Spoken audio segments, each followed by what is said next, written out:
Las investigaciones transdisciplinares son un campo de estudio que incorpora elementos desde las ciencias naturales, las ciencias sociales, el arte, la filosofía, el teatro y el activismo para hacer cruces inéditos y desafiar las fronteras del conocimiento académico. Si lo trans no solo significa no binario, sino que sobre todo abierto y no anquilosado, una investigación transdisciplinar necesita establecer lugares de conexión que partan desde los conocimientos específicos, pero que terminen en la producción de información colectiva que pueda ser divulgada al amplio espectro de la sociedad. Esa es una de las declaraciones que aparece en este libro, Emancipar la lágrima, ensayos transdisciplinarios sobre arte, ciencia y activismo de disidencia sexual. Y me pareció interesante partir con la idea de lo transdisciplinar, pero también para hablar de lo transgénero, de la disidencia sexual y de las propuestas que nos hace Jorge Díaz en este libro. Lo tenemos al otro lado de nuestro Zoom. ¿Cómo estás? Bien, aquí en una mañana extraña, yo creo que todos estamos un poco devastados en algún punto y en otro punto al mismo tiempo esperanzados, sobre todo por lo de Fabiola Campillay y Emilia Schneider, pero al mismo tiempo como, no sé, en shock con lo que pasó con CAS, primer mayoría nacional, después de todo lo que ha ocurrido. Impresionante, pero aquí seguimos, como tú dices, resistiendo. Sí, bueno, me parece, pensaba yo, Jorge, respecto a eso y a esta entrevista contigo, por supuesto, me interesa muchísimo que hablemos de tu libro y de esta reunión de escritos que tú has hecho para comentar teatro, literatura, ¿cierto? También temas que tienen que ver con lo que fue lo que sigue siendo la discusión sobre aborto en Chile y otras cosas, pero ayer conversaba con un amigo sobre esto, ¿no? Y decíamos, se vienen tiempos difíciles, como sea, se vienen tiempos difíciles, ¿no? Porque con la conformación del Congreso, que recién comentaba en la entrevista anterior, pero además yo pienso que se vienen, para cualquiera que tiene una cabeza más o menos progresista, ¿no? Pero yo pensaba especialmente para las disidencias sexuales, se viene un tiempo muy, muy complicado. ¿Cómo sientes tú que habría que transitar esto desde tu experiencia y desde la reflexión? Bueno, esto se venía también anticipando. Hace unas semanas ocurrió también un oficio a las universidades de las personas que trabajan en temas de género, que finalmente es una búsqueda de amedrentamiento de las personas que en la universidad de distintos modos trabajamos los temas de género y sexualidad que se ha abierto en el último tiempo. Yo creo que esto nos habla de que nunca nada está realmente conseguido ni ganado, que la historia tiene vaivenes, tiene subidas, tiene bajas, pero por lo mismo, creo que cuando tenemos el momento de transmitir este tipo de información, de posicionarnos como personas que están abiertas a los distintos campos de la sexualidad, el arte y el género en general, tenemos que trabajar por dejar un archivo de ese momento. Yo a propósito de esto, por ejemplo, la otra vez pensaba, las mujeres cuando recibieron el derecho a voto por todo el activismo que realizaron, y que se inició, no sé, en los años 30, 40, 50, ellas yo creo que tienen que haber pensado que después en el 2021 los conflictos de la mujer ya no iban a ser posibles, porque Mm. ocurrió esto en los años 40. Entonces, es como, nos damos cuenta que finalmente es eso, que nunca, que también las feministas siempre lo han dicho, que nunca, nunca está nada ganado, sino que todo tiene que ver con una situación, un contexto. Creo que también como siempre hemos vivido en un espacio que no quiere que nosotros desarrollemos nuestros pensamientos, nuestros modos de, tanto nuestros modos de afectividad, nuestras expresiones de género, nuestros modos de establecer otro tipo de relaciones y parentesco, pero también nuestros modos de pensar, escribir y estar en la sociedad. No es solamente, es además como también esto que tú leías de lo transdisciplinario, además de lo no binario, también tiene que ver con un proceso de nunca estar quieto. Ujú. Yo lo veo igual también para las disidencias sexuales, para las mujeres feministas, para todos los grupos, que en general tienen una conciencia crítica con respecto a lo que podríamos llamar como amplio espectro del patriarcado, ¿no es cierto? Como este espacio de opresión, de conformación también de una identidad, de una sola forma de normalidad dentro de la sociedad. Y nos damos cuenta que eso no existe, no existe tal concepto de normalidad. De hecho, la misma biología nos dice que no, hay una bióloga que me gusta mucho, una bióloga colombiana, Brigitte Baptiste, que dice que no hay nada más queer que la naturaleza. Ujú. Entonces, frente a tu pregunta, lo único que me quería decir que tenemos que mirar al pasado las estrategias que se han utilizado. a veces caemos en un presentismo muy exacerbado, sobre todo por esta emergencia feminista desde el 2018 en adelante, pero que han existido estrategias que llevan mucho tiempo y que no han sido divulgadas. Creo que tenemos que seguir trabajando en conjunto, en colectividad, dejar el archivo de nuestro tiempo, no tener miedo a pensar de que ahora es cuando está pasando la historia, seguir trabajando todos y todas en unión, pensar también que el feminismo es una política mucho más amplia, porque si también nos quedamos muy sectorizados en un solo lugar y no entramos a otros espacios, se vuelve una lucha también muy manejable en algún punto. Y Ujú. creo que eso es muy importante frente a lo que está ocurriendo, que también a mí me llamaba la atención tanta gente ayer votando, pero finalmente no fue tantas personas que votaron. Yo creo No, que de fueron... hecho el padrón fue el 50,9. No, el 47. Y para el plebiscito fue el 50,9. Pero a propósito de eso mismo, ¿no? A propósito de las votaciones y de estas expresiones democráticas, que están, por supuesto, cruzadas con discursos, y en este caso particularmente con el discurso del miedo, es algo que también, a propósito de lo que tú decías de la historia, hemos visto pasar antes, ¿no? Este tránsito de frente a una ola progresista, en este caso feminista, y que, por supuesto, trae esta búsqueda de pensarnos iguales en derechos en nuestras diferencias, que es exactamente lo contrario al fascismo. Yo en la mañana pensaba, así como, ¿cómo definimos fascismo, no? Y pienso que es básicamente cualquier expresión ideológica que piense que hay seres humanos de primera y segunda categoría. Eso es lo que nos ha mostrado la historia. Y en esa segunda categoría hemos caído siempre las mujeres y las diversidades sexuales. Entonces, también entender que esto ha pasado antes y que necesitamos resistir. Ahora, Jorge, ¿cómo se resiste desde la ciencia y desde el arte? Porque tú has hecho una militancia en ambos caminos, ¿no? Y eso es lo que está aquí reunido en esta bellísima colección de ensayos, que hay que decir además que la edición del libro es una belleza. Hay mucho arte en el libro, además de los textos de Jorge. ¿Cómo se hace resistencia desde esos lugares? Además de lo que tú comentabas, además de los seres humanos, también existe, yo creo que el fascismo también se relaciona en esta jerarquización con todos los seres vivos en general, y yo creo que también lleva un poco al conflicto que estamos viviendo hoy día de la pandemia, de la crisis global, que nuevamente, bueno, hay algunas biólogas que han hablado del proceso como de un antropoceno, todo vinculado en el hombre, y además, claro, ahí sí ocurre. Es importante evidenciar que tiene que ver con la idea del hombre y no con la humanidad, pues también se ha criticado Mm. mucho esta idea de que se habla del hombre y no se, y las mujeres y la disidencia, que, pero en este caso yo creo que es por un patrón muy masculino, de una cierta masculinidad también, de una masculinidad más hegemónica y tóxica, y que eso también nos lleva, yo creo que el fascismo también está ahí, en ese Ujú. modo de Bueno, está, jerarquización. está en el programa de Cast, ¿no? Había una declaración bastante curiosa, digamos, respecto a la flora y la fauna que tenían que ganarse su lugar. Una cosa así que era como, ¿qué es eso? Especialmente en un contexto de crisis climática como el que estamos viviendo.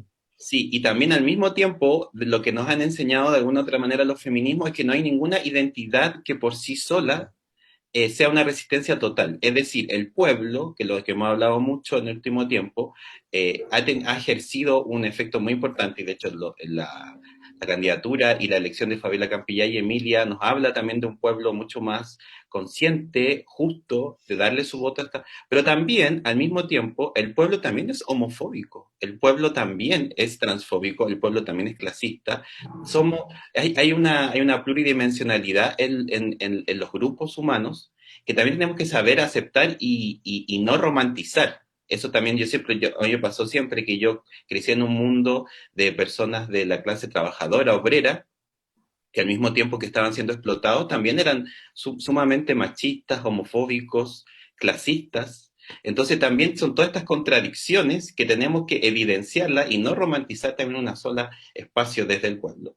Y cómo, frente a tu pregunta, cómo resistimos, para mí ha sido desde son muchas estrategias, pero una de las que me gustaría quizá decir ahora que estamos hablando a partir del libro es la escritura. Y creo que eso es algo que también nuevamente los grupos feministas y disidencia sexual nunca han abandonado. Siempre escribieron. De hecho, eso es muy importante y necesario decirlo, que siempre vamos a encontrar textos, textualidades, pero con textualidad también quizá quisiera ampliar el ámbito, quizá hablar de escrituras, no solamente literatura, sino que escrituras.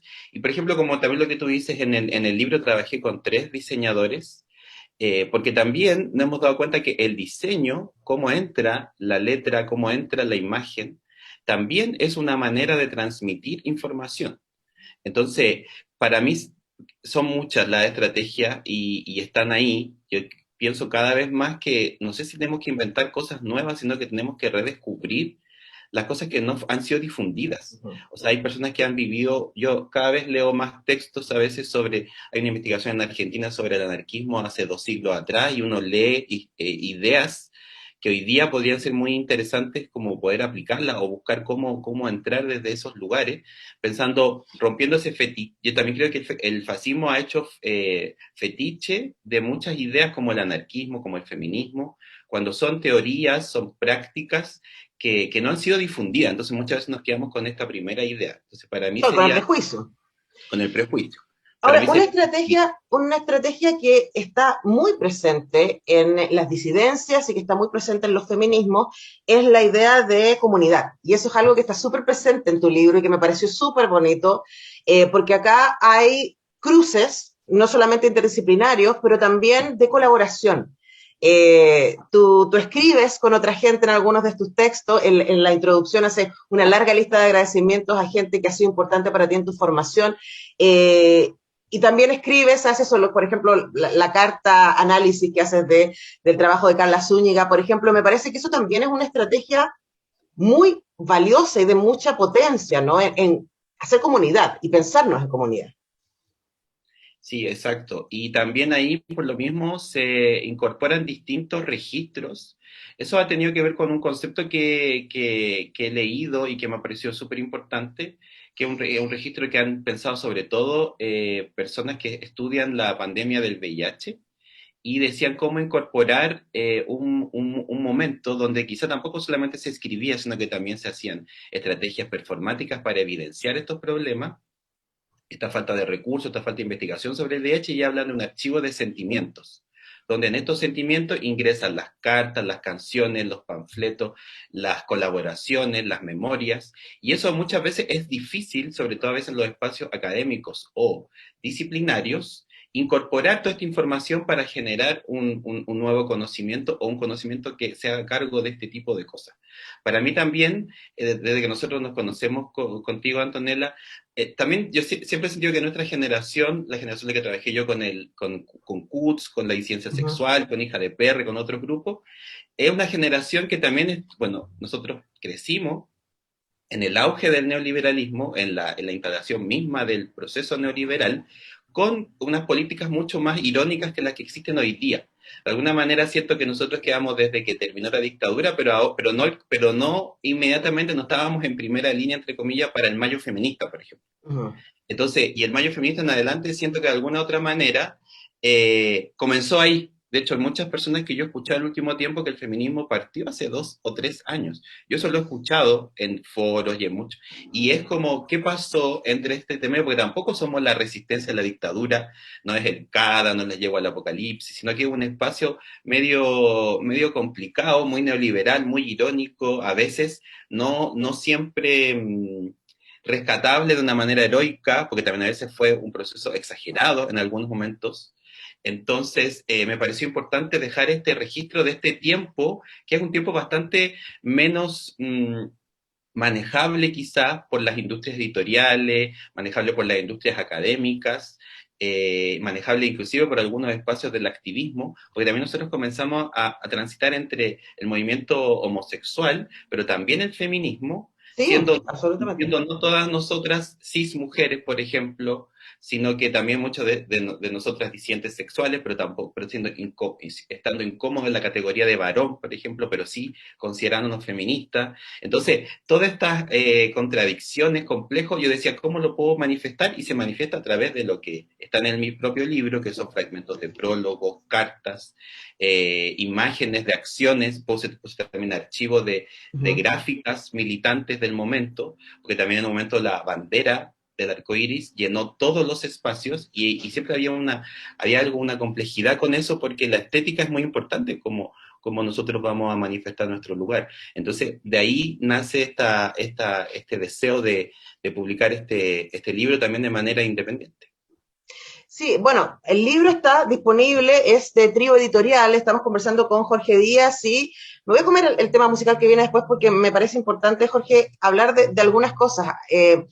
Y también de este nexo que hay entre diversidades sexuales y esa militancia y el feminismo, porque pienso en mi propia experiencia estudiando en la Escuela de Periodismo de la Chile, antes de que fuera ICI, luego se fue al ICI, pero me acuerdo que ahí fue con ustedes, con el colectivo universitario de disidencia sexual, con el CUTS, que yo empecé a escuchar por primera vez, yo, mi experiencia, yo no vengo de una tradición académica ni feminista, sobre el cuestionamiento a la ideología de género, ¿no? Y empezar a repensar, y fue con ustedes que yo fui como, ¿y esto de dónde salió? ¿No? Y creo que es súper importante también dejar huella de que esto que pasó el 2018 y esto que está pasando ahora tiene una historia, y creo que ese es uno de los valores importantes del libro también, como armar esa historia, ¿no? Exacto. Eso es algo de lo que a mí me parecía que es importante, porque también lo aprendí en el mismo activismo. Me di cuenta que la historia no es algo que está pasando por el lado, y también si es que nos quedamos esperando a que se construya la historia, la van a construir personas desde otro lugar, a veces desde lugares cierto mmm, como no tan reales, un poco estereotipados, podríamos decirlo, como también a veces ocurre en investigaciones académicas que yo he leído en el último tiempo. Por supuesto, y que en general el mundo trans y de la disidencia ha sido contado por otros. O sea, eso que decía Simone de Beauvoir de las mujeres, que hemos sido contadas por otros, bueno, pero en el mundo, o sea, y además como objeto de observación, y a mí me encanta este cruce que tú tienes, Jorge, de ser biólogo y estar ahí Claro. analizando las células, y también ser un militante, un activista que trabaja desde el arte, haciendo esos análisis, ¿no? Para cerrar, contemos un poquito de ese cruce y de cómo a ti te alimentan estos mundos para hacer tu trabajo. Es muy complejo porque en el mundo de las ciencias particularmente es un mundo que tampoco está muy abierto a las disidencias sexuales. Hay un modo de vida, hay un modo, inclusive por lo mismo que estaba hablando de la estética, hay un modo de ser científico. Si tú miras o las entrevistas que se pueden hacer a los científicos en general, inclusive hasta se visten de cierta manera. Hay como una cosa tácita de estructura de vida. Uh -huh. Pero por lo mismo, frente a estas críticas que siempre se han hecho a las mujeres, que por mucho tiempo sí que las mujeres, por ejemplo, no podían estudiar en la universidad porque podían ser infértiles. Y hay publicaciones sobre eso, o que los disidentes no corresponden al patrón de pensamiento, siempre hay como un afán narcisista en estos grupos. Hay un texto muy importante de Paul Preciado que sacó en el verano, una conferencia corta que hizo para la psicoanalista, y ella hablaba cómo las personas trans fueron tratadas desde el psicoanálisis, Claro, como soy, estas soy el monstruo que están frente a ustedes, que o algo os así. Sí. habla. Sí, soy el monstruo Soy que el os monstruo que habla. los habla. Ya, y ahí, entonces, por lo mismo, me parece importante entonces cuestionar esta idea de la naturalidad, de la naturaleza, de qué es lo normal y qué es lo anormal. Y hasta ahora me ha permitido generando un conocimiento que está en este entremedio entre los espacios académicos y los espacios activistas, sobre todo para encontrar desde la cultura popular, desde el arte, formas de remirar la ciencia. Como que yo digo, cuando uno mira bajo un microscopio y sabe de feminismo, ya deja de mirar solamente células, sino que también ve dispositivos, formas de representación, inclusive también colonialismo, porque hay muchos tipos también celulares que uno estudia, por ejemplo, que son de personas que viven solo en Europa. O hay muchos casos, por ejemplo, yo por mucho tiempo estudié un caso de las células GELA, que pertenecieron a una mujer afroamericana del norte de Estados Unidos que murió de un cáncer de ovario. Nunca supo que su tumor fue utilizado para las investigaciones a nivel mundial, por ejemplo.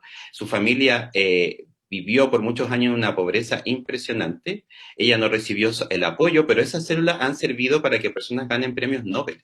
Entonces, cuando yo estudio las células GELA, por ejemplo, y hago un análisis y le pongo un estímulo y veo si migran o no migran más, claro, yo puedo encontrar un resultado que después puedo publicar en un paper, sí. Pero esas células también son parte de un despojo de información de cuerpos que fueron desechados. También habla de políticas del colonialismo, y que a nosotras y a nosotros cuando estudiamos nadie nos explicó la historia de las células GELA.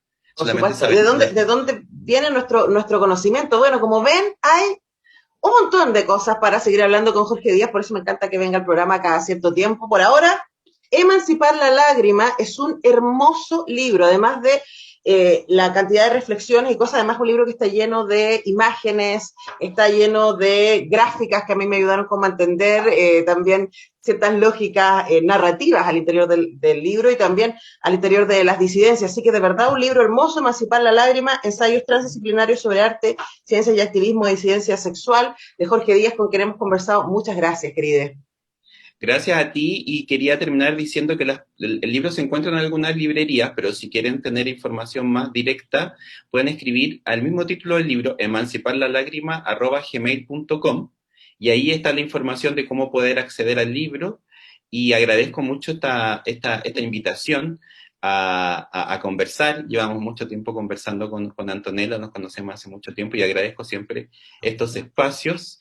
Y eso también a llamar, a, como dice el título, a que lo que quiero decir también de alguna manera es que la víctima del sistema siempre tiende a ser individual, y que cuando se juntan muchas víctimas que el sistema dice que deberían ser víctimas, esta victimización deviene en creatividad, porque somos muchas, no es una persona, somos muchas. Y eso es mi llamado a la emancipación de la lágrima, pero manteniendo la lágrima, porque hay un sufrimiento, hay un dolor, pero tenemos que aprender también a escapar de este discurso del dolor, de la víctima, y crear juntos con otros y con otras. Me encanta mucho cuando termino una cita feminista, que no sé si tiene autoría, pero siempre se habla y dice que para iniciar una revolución, un cambio, se necesita al menos una amiga. Con alguien uno puede iniciar algo, y esta es una invitación también a que más científicos disidentes también, inclusive yo podría hablar de que salgan del closet, imagínate, a ese nivel en el mundo científico, que dialoguemos y que tratemos de pensar una biología desde otro modo, porque es necesario en este mundo en el cual estamos viviendo. Bueno, mucha tarea por hacer, lo bueno es que tenemos herramientas, lo bueno es que tenemos historia y tenemos este libro, y ya saben, si quieren conseguirlo, pueden escribir a emanciparlalágrima@gmail.com, también pueden seguir a Jorge en Instagram, biólogo con X, transfeminista, está ahí su cuenta. Gracias, Jorge, nosotros tenemos que irnos rápidamente a la pausa y ya regresamos con más. Gracias, chao.